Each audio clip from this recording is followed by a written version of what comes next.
A recent major shift in the Russia-Ukraine war over a 30-hour span. Here's how these kinds of rapid changes usually unfold. Surprise offensive or breakthrough. Russia or Ukraine might launch a sudden offensive, often backed by drones, artillery, and infantry, that catches the other side off guard. In a matter of hours, control over key villages or regions can flip. For example, Ukraine's counteroffensives in 2022 reclaimed large chunks of Kharkiv Oblast in just a couple of days. Russia's recent winter advances saw gains near Avdiivka and other frontline towns with intense, continuous assaults. Political or strategic shifts, a 30-hour window, can also see changes like major Western aid packages being approved, e.g., U.S. Congress passing a bill, a key ally or country making a new decision, like sanctioning Russia or offering weapons to Ukraine.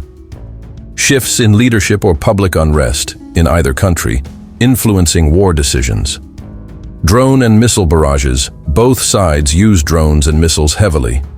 In 30 hours, you might see dozens of strikes hitting infrastructure, ammo depots, air defense systems, civilian areas being hit, shifting public mood or triggering international response. Got it?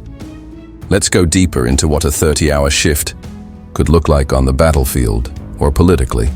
Hypothetical 30-hour scenario. Russia-Ukraine. War sudden offensive. Russia launches a large-scale mechanized assault near a strategic city, say Chasiv Yar or Kupiansk. Hundreds of artillery shells. Glide bombs and drones hit Ukrainian defenses. Ukrainian lines begin to bend under pressure, and Russian forces capture a couple of key trenches or villages. Ukraine reacts. Ukraine rushes in reserves, maybe from elite brigades or mobile defense groups. HIMARS and FPV drone units strike Russian logistics in the rear. Russian losses mount, especially among armored vehicles, but Russia keeps pushing, using wave tactics and night attacks. Global attention videos of the assault go viral, possibly of burning tanks or collapsing buildings. International media picks it up. NATO officials issue statements. If civilian areas are hit, the UN or EU may condemn the escalation.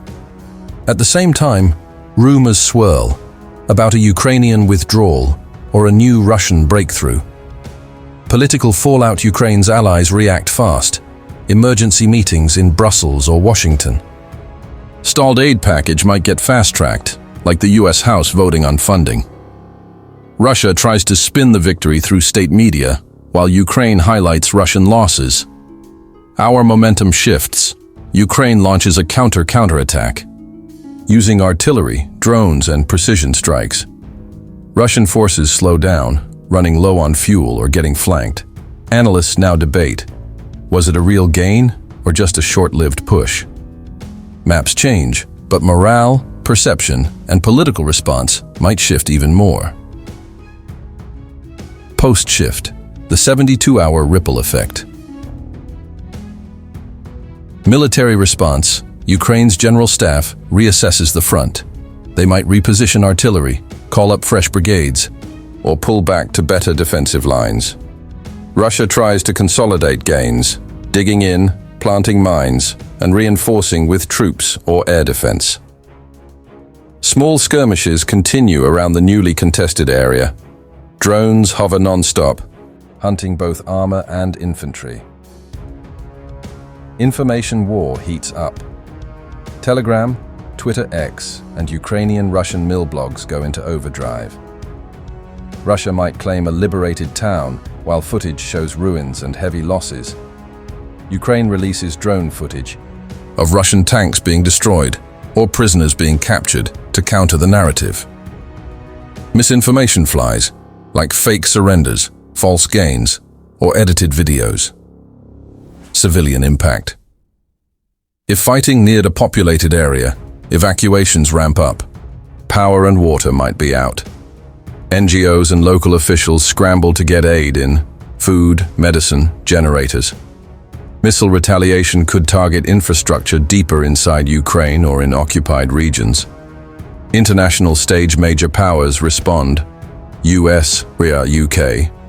Possible air defense or long-range strike packages. EU, NATO.